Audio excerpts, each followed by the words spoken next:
Rich people don't like to own things. You may have noticed something with this last example. You may have noticed that you do not necessarily have to own the stock in order to own an option. This often overlooked detail can have large financial consequences if you understand it. The point is, my rich dad never wanted to own anything. My poor dad did. My poor dad often said, "This house is in my name. My car is in my name." My rich dad said, "You don't want to own anything. All you want to do is control it." Options are another example of this way of thinking. My poor dad wanted to own the stock. My rich dad only wanted to own the option to buy or sell the stock. Today, I notice many people take pride in owning stock when, in many ways, there is far better leverage in buying and selling options. In other words, it may take far less money to make a lot of money trading options rather than buying shares of stocks. 5. Put options. In the previous example, you saw how call options are used to make money in an uptrending or bull market. When the trend of the market is down, the sophisticated investor will use put options not only to make money, but also to protect the value of her stock in case prices begin to fall. For example, the stock price is $50. The market moves down, and the price of the stock falls to $40. The average investor has lost $10 per share. If she had 100 shares, she lost $1,000 on paper. The point here is that the investor has only lost on paper, but not in reality. If she sold at $40 per share, then she would have lost. This idea that the loss is only a paper loss is why so many losing investors suddenly say, "I'm in for the long haul." Those words usually mean this investor will now wait until that stock goes back up to $50, which may happen overnight, over years, or never. This is the buy, hold, and lose strategy of someone who is the eternal optimist or someone who hates to admit they made a mistake and lost. The sophisticated investor would invest differently. Instead of sitting there worrying about the price of her stock falling, this investor would have her broker put in a stop order or buy a put option. Again, there are different reasons for using a stop and for using a put option, and those reasons are beyond the scope of this book. The point here is that the sophisticated investor will do something in case the market changes directions and begins to trend down. Instead of praying the market does not go down, let's say the sophisticated investor buys a put option for $1 per share for the right to sell her shares at $50 per share. The put would cost her $100, or $1 per share for 100 shares. The market goes down as more sellers enter the market and the price of the stock drops to $40 per share. The sophisticated investor is happy because she has just protected her position at the share price of $50. What she continues to lose in the long stock position as the shares drop under $50 she recaptures in the increasing value of the put. The investor without a put loses dollar for dollar as the share price drops. The sophisticated, or hedged, investor is really flat. The loss on the stock has been recaptured with a gain in the put. How does the sophisticated investor make money with a put when the average investor lost? The sophisticated investor could exercise her put, or right to sell 100 shares at $50 per share, and receive $5,000. If she chooses, she could then go to the market and buy 100 shares at $40 a share for $4,000. The net result is, she has her 100 shares of stock and an extra $900, $1,000 less the cost of the put. Keep in mind that there are many security rules and regulations that must be followed and considered. The average investor, with no put option, only has his or her shares, which are now worth less. The average investor still has not gotten any of his or her money back. If this is confusing to you, do not worry. It is confusing to most people the first time. It is important to remember about the need to think in opposites. For many people, learning to use options is much like learning how to eat with your left hand after you have spent years eating with your right hand. It can be done. It just takes a little practice. The point to remember is that the process of using options to protect your assets as well as make money in up or down markets is not a complex process. Most people can learn it if they give themselves a little time to understand it. It is important to remember that investing does not have to be risky if you have the right advice and right advisors. You don't have to spend your life worrying about your paper asset portfolio being wiped out by a market crash. Instead of worrying about market crashes, you can prepare to become richer and richer the more the market goes up, down, and sideways. What is important to note is that the average investor who lost money is often sitting, waiting, and listening to their financial advisor's advice of, hold on and invest for the long term. They do that because they only have a strategy for only one market trend. As you now know, there are 3 different market trends. A sophisticated investor may not buy stocks. There are sophisticated investors who never buy or sell stocks. They trade only in options. When I asked one of my option trader friends why he only invested in options rather than stocks, he said, investing in stocks is too slow.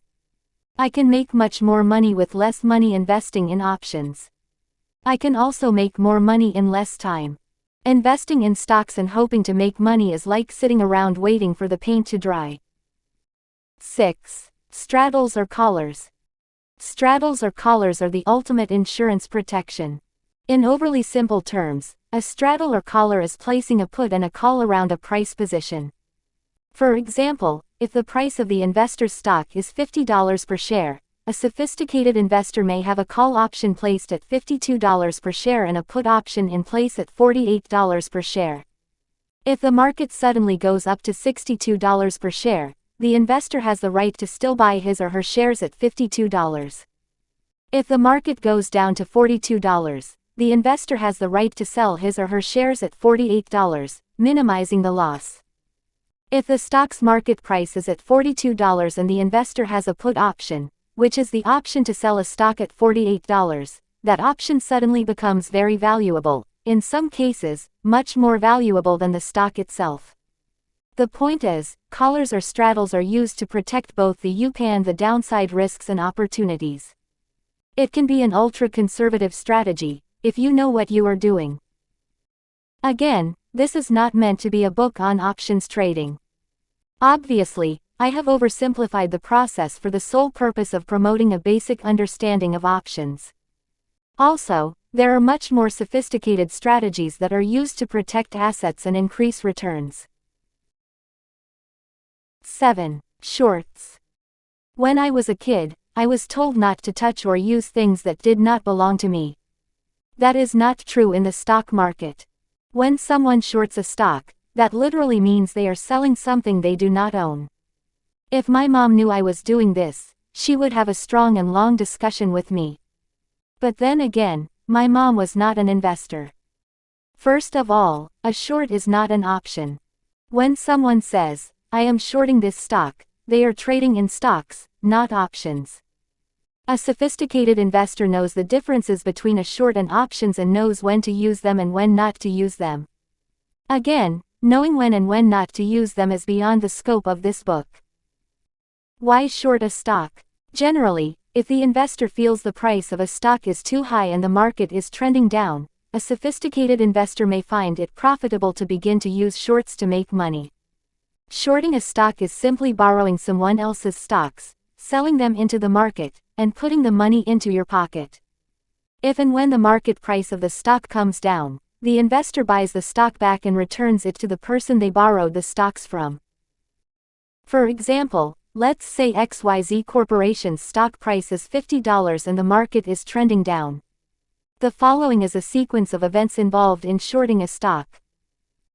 The investor calls his or her stockbroker and asks to short 100 shares of XYZ stock. The broker then borrows 100 shares from another client's account and sells the 100 shares for $5,000. The broker then deposits the $5,000 into the account of the investor, who did not own the stock. In the account where the stock was borrowed from, there is an IOU for 100 shares of stock, not for $5,000. Over time, the stock price of XYZ drops to $40 a share. The investor who borrowed the shares calls the stockbroker up and says, "Buy me 100 shares of XYZ at $40. The broker buys the 100 shares of stock at $40 and returns the initial 100 shares to the account that loaned the shares to the investor. The stockbroker pays for the 100 shares from the $5,000 in the investor's account. The $5,000 has come from the original sale of the 100 shares of stock at $50. The investor has realized a $1,000 profit, less fees, commissions, and taxes by selling shares of stock they did not own. The investor made money without any money. That is, in simplified terms, the process of shorting a stock. A few more points. Point number 1. The moment the investor bought the shares at $40 and returned the 100 shares to the original investor, the shorting investor is said to have covered their short position. Those are very important words to remember. Point number 2. As you can tell, there is tremendous risk in shorting a stock. A person can lose a lot of money shorting a stock if the market trends up and the stock price goes up. In this example, this same investor would have lost $1,000 if the stock price went to $60. But as Rich Dad often said, just because there is risk, does not mean it has to be risky. There are sophisticated investors who will straddle a short by buying a call option for $51. If the trend did turn up and the stock price went to $60, the investor would pay $51 per share instead of $60 a share, again minimizing their exposure. Point number 3. You may have noticed that I made reference to the market trends. Remember the saying, the trend is your friend. Don't be like my friend who tried to swim against the rip current. More than knowing the definition of words such as shorts, straddles, and call options, it is important to know how they are related to one another. In other words, using a short is pretty safe in a downtrending market, and much more risky in an uptrending or sideways moving market. Point number 4. If you have no idea what has just been covered, do not worry. It only takes a little time and a little practice to make these words a part of your vocabulary if you want to. The main point of all this is that investing does not have to be risky, if you are willing to invest a little time to increase your education, as you are doing now. Once you learn to minimize risk, you can greatly increase your returns because you are not doing what average investors do. Thank you for taking a chance on me. I know I'm not the easiest to love. Oh, thank you for holding it down for me. I know sometimes you feel like giving up, but you stayed right here, and now I gotta let.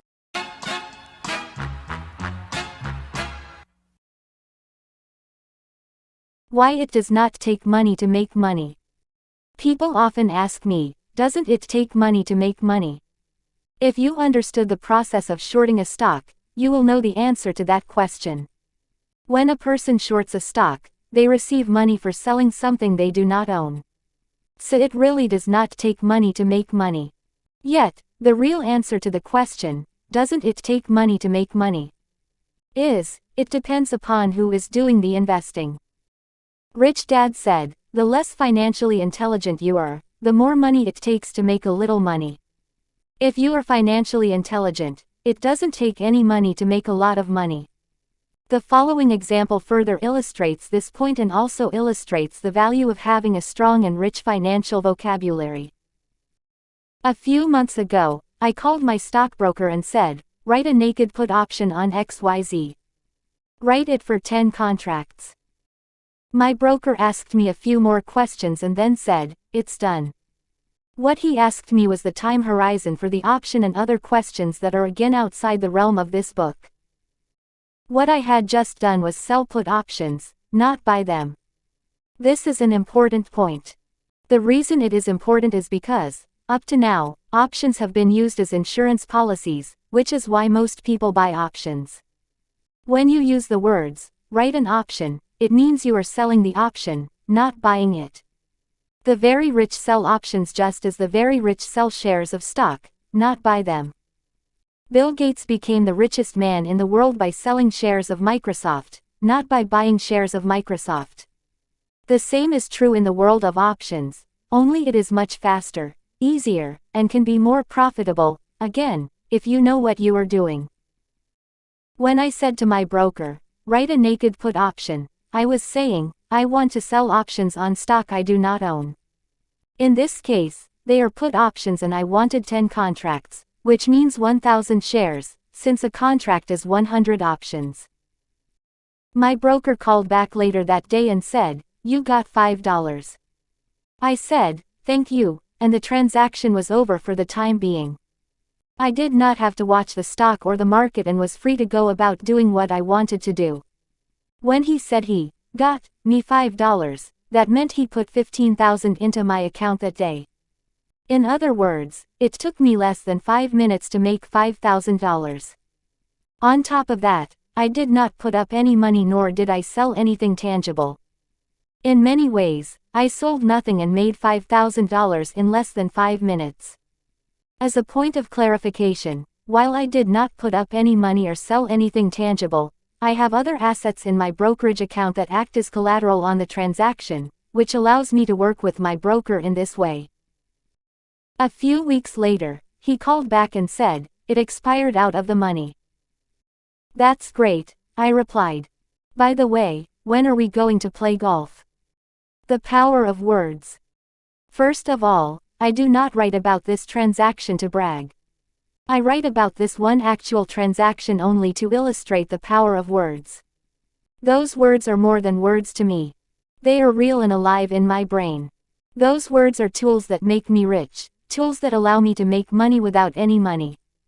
As Rich Dad always said, there are words that make you rich, and words that make you poor. When I said to my broker, write a naked put option on XYZ, I was saying, sell to someone the right to sell me the stock they own for a certain price. On that day, XYZ was selling for around $45 per share. My put option assured the person buying the put option that I would buy his stock at $40 per share. In other words, I was selling insurance to the owner of XYZ stock. If the stock price had fallen to $40 per share and the put had been exercised, I would have bought it at that price, protecting him from further losses. When my broker called me back and said, "You got $5, he meant I got $5 per share covered by the put option. In the vocabulary of options traders, writing means selling. It is also the same word used in the insurance industry. Many of us have had an insurance salesperson say, "I am writing you a life insurance policy with a death benefit of $100,000. Another word the insurance industry uses is underwriting, which means they are guaranteeing you something for a price. In other words, writing means selling in the world of insurance and in the world of options. In this case, I was underwriting the investor's $45 risk exposure for $5 a share. I was guaranteeing the investor that I would buy their stock for $40 if the price went down that low. In this case, I became the insurance company, which is why I was writing a naked put option. I was insuring something I did not own, which is what insurance companies do. A loser's context. I can hear some of your mind's context saying, but that is so risky. What if the stock market crashes? What if you have to buy the shares at $40? As stated all throughout this book, a person needs to keep their context open if they want to learn anything. Or as Rich Dad said, just because there is risk does not mean it has to be risky. I saved this section for the end of this book because I wanted to make sure your context was somewhat prepared to receive this information. I have never written about this before because I never wrote about the importance of context before. For most people, their context is not able to grasp, much less accept, what I am about to explain. If you have stuck with me this long, I say, congratulations. When I speak to some of my friends or others with a loser's context, which is a context that is driven by the fear of losing, the noise from their fear is so loud, they cannot hear what I am saying or about to say. Their fear of risk and losing kicks in and their minds start chattering away, saying, "That's too risky. Don't tell me any more. I can't do that." So thank you for hanging in for all this time. In that 5-minute transaction, I basically agreed to buy 1,000 shares of XYZ stock for $40 per share if the investor who held the stock would pay me a $5 per share premium. The money, or $5,000, was deposited into my account. A few weeks later, The price of the stock was around $43, and so the option or insurance policy expired worthless, or out of the money, as they say. The $5,000 was mine to keep, less commissions, fees, and taxes. The point I want to emphasize is that it took less than 5 minutes. I sold nothing and did nothing after that, meaning I did not have to sit in front of a computer screen watching the ups and downs of the market. I still made $5,000. There are many people who do not make $5,000 a month, and, if they do, they pay far more in taxes than I did on the same amount of money. A worker would pay self-employment tax on that $5,000 and I would not, because it was not the same kind of income. A worker earns $5,000 in ordinary income and I earned $5,000 in portfolio income. Making money out of thin air. Before going further, it is important for you to ponder how the $5,000 was made, because it was made out of thin air. When you inspect this transaction, you will begin to realize that I made the money by selling something I did not own. I also made the money by selling something that did not exist until I decided it existed. The transaction was like making money out of thin air. If you can truly understand what went on in this transaction, physically as well as mentally, you can begin to understand the power of your mind to create money out of nothing. That ability is often called the power of alchemy. Now you may further understand why Rich Dad had me work for free when I was a kid. He wanted to train me to think about creating money rather than working for money. He wanted me to develop a different context, a context not dependent upon hard work to become rich. Making losers happy. Rarely do I tell people about this process. I have gotten tired of arguing and trying to explain this process to a loser's context. When I have talked about this option process, I often hear comments such as, "It takes too much time. I don't want to spend my days watching the market. It's too risky, and I can't afford to lose. I have no idea what you're talking about. You can't do that. It's illegal. My stockbroker says it's not that simple. What if you're wrong and you make a mistake? You're lying. You can't do that." In other words, losers lose because they cannot listen without their context kicking in. This book has been about context and a person's reality. The reason I hesitate giving people content is because most people's context can't handle the content I just discussed. Now that the book is drawing to a close, I am more willing to give you the content that so many people want. I just trust your context will allow you to absorb and allow you to use the content and turn it into action. In other words, when I am asked to tell what I do and I tell them, in many cases it is their context that fights back. Their context fights back, closes shut, argues, or finds reasons why it can't be done. Now that I have spent time explaining context, I will give you the final content on why this writing of Naked Puts is a low-risk, high-return investment, even if things do not go your way. The price drops to $35. First of all, I was not really concerned about having to come up with the $40,000 in order to cover my naked position. There are 3 reasons why I was not concerned about being wrong. The reasons are: 1. I had the money to cover my position in case I did have to buy the stocks. 2. History proves that 85% of all options expire without being exercised. An 85% chance of winning is far better than the odds offered by the stock market or Las Vegas. 3. I wanted to own the stock anyway. I just wanted to buy it at a deep discount. So the question is, could the stock price have dropped and could I have been forced to buy the stock at $40 per share? The answer is yes. That is the agreement I sold as a naked put option. The difference is, a person with a winner's context knows that he or she can win even when they lose. That is why they are not afraid of losing. A loser can only think of losing. That is why they rarely win. Let's say the price of the stock drops to $35 per share. A person with a loser's context would only see the loss and never the win. A loser would say, I just lost $40,000 because I had to buy 1,000 shares of stock at $40 per share. The loser would see how much risk they had and never do the deal. Their context would slam shut or chatter on about how risky this idea was.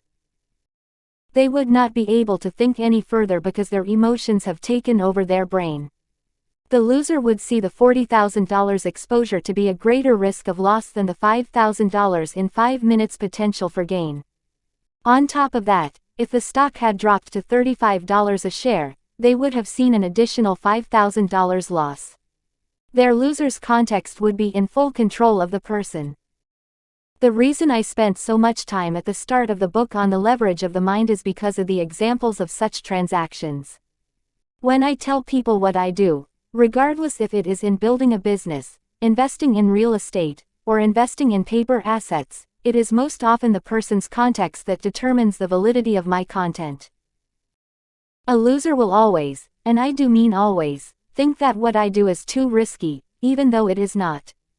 A poor person will always, and I do mean always, think that they cannot afford to do what I do. A hard-working person will often say, I don't have the time to do what you do because I am too busy working.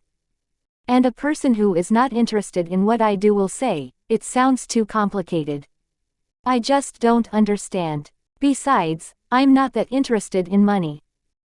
Most people will never retire young and retire rich simply because they do not have a context capable of making that idea a reality. That is why I spent so much time at the start of this book on the leverage of your mind and the leverage of your plan. Context is more important than content. What I did and I continue to do in order to have retired young and retired rich is simple, if you have the appropriate context. What I do is not hard, nor is it complicated. As I said, it took me less than 5 minutes to make $5,000. To many people, that possibility is out of their context, which is the same as saying that it is out of their reality. Many people would be willing to work 30 days just to make $5,000. They are willing to work for 30 days because their context allows them to think that $5,000 in 30 days is possible or real. But $5,000 in 5 minutes is not within their context, so that idea is met with, he's lying. It's too risky. I can't do that. In other words, their context rejects the possibility. Instead, they come up with ideas that fit their context. That is why so many people spend their lives working hard physically rather than working hard on expanding their context. They physically work hard for money rather than expand their financial context and increase the financial content they put into their brain. A winner's context. The questions a person with a winner's context would ask is: how do I win if I lose? What happens if the price of XYZ goes below $40? How do I win then? That is the context of a winner. They know they can win even if they lose. Most importantly, they can keep an open mind, even though what they are hearing is beyond their context. In other words, a winner can keep an open mind, even though what they are hearing frightens them or is completely new to them. As Rich Dad always said, a loser's mind closes faster than a winner's mind. Earlier in this book I wrote about the importance of an exit strategy. A winner is always looking for a winning exit strategy, even if they are losing. Let's use this naked put option as an example. Before going into the transaction, I already had an exit strategy that would allow me to win, even if things did not go my way. Again, it is the context more than the content. Regardless if it is in stocks, real estate, or business, it is a winning context that allows winners to win, regardless if they are losing. In this example, it is the context of having a winning exit strategy that is part of the winner's context. A loser only sees the risk or the losses and never sees the possibility of winning, even if they do lose. A loser only takes a risk if they are guaranteed that things will go their way. That is why so many people want guaranteed pay and guaranteed benefits. They would rather have guarantees than possibilities. A winner will look for opportunities knowing they will win even if things do not go their way. It is not simply being an optimist. As Rich Dad said, there are many people who think positive thoughts, but they think those thoughts inside a loser's context. Having a winning context is knowing you will win, even if you lose. Love me like you do. Love me like you do. Love me like you do. Touch me like you do, touch me like you do. What are you waiting for? Fading in, fading out, on the edge of paradise. Every inch of your skin is a holy grail I've gotta find. Only you can set my heart on fire, on fire. Yeah, I'll let you set the pace, 'cause I'm not thinking straight. My head's spinning around, I can't see clear no more. What are you waiting for?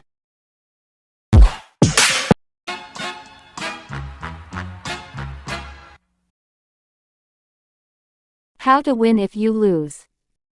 On the day I called my broker, I had already done my homework, which took less than a minute. This is what I knew before placing the order. The market was trending down. The price of XYZ had recently been battered, dropping nearly $20 to $45.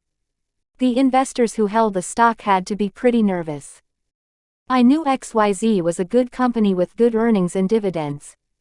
It was well managed and it would do well in a good economy and a bad economy. It is a widely followed company, which means it has many investors who are interested in this company. It is a company I wanted to own and hold on to, if the price was right. I had $100,000 in an interest-bearing account if I had to buy the stock. All my broker had to do was transfer the money, and he had the authority to do so. If the stock had fallen to $35 per share, I would have been ecstatic, even if I had to pay the $40,000 to fulfill my put option agreement. Why? Again, the answer is my exit strategy. Let's say I had to pay $40,000 for 1,000 shares of stock. What is my real price of the stock? The answer is $35,000, because I had already received $5,000 for the option.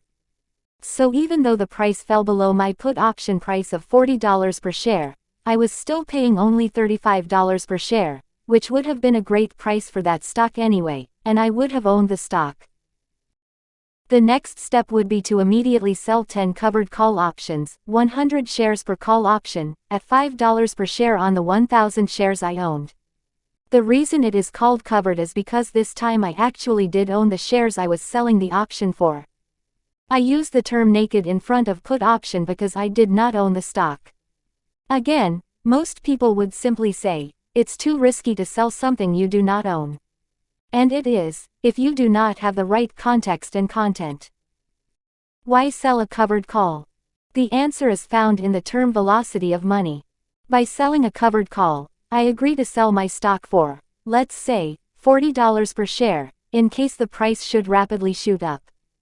A person afraid of missing out on a market move up will pay for an option. If the stock price had gone up to, let's say, $50 per share, I would then be obligated to sell my 1,000 shares for $40,000. In this case, I would have gotten all my money back plus the money I collected from my options. So I would have won even if I had lost.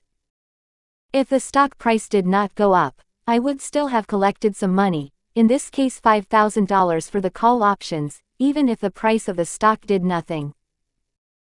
The average investor would be holding a losing position in this stock and listening to their financial advisor say, invest for the long term. Be patient. The stock market on average has gone up over the past 40 years. So sit tight and wait. That is more of the buy, hold, and pray mentality that most investors and many investment advisors have. By selling covered call options, I might have put another $5,000 in my pocket, again dropping the basis of my stock down to $30 a share, which would have made me even happier since I wanted to own the stock anyway. Because of my puts and call selling, instead of paying $40,000 for stock I wanted to own, I was actually paying $30,000, even though in this example the market would have been at $35,000. It's like learning to eat with your other hand. Again, if you did not fully understand this, do not worry. In theory, it is simple and not hard to understand, if you spend a little time studying the subject. It is much like learning to eat with your left hand after spending your life eating with your right. It is simple in theory and simple once you learn to do it. It's learning to think and do things in different ways that is sometimes hard. What everyone can do. To me, buying options to protect your assets makes sense. Selling options for cash flow is fun.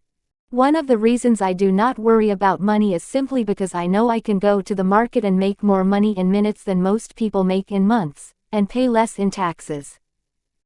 Can everyone do what I do? Absolutely, but only if they are willing to invest some time in expanding their context and increasing their financial context. So what can everyone do? The following are some suggestions.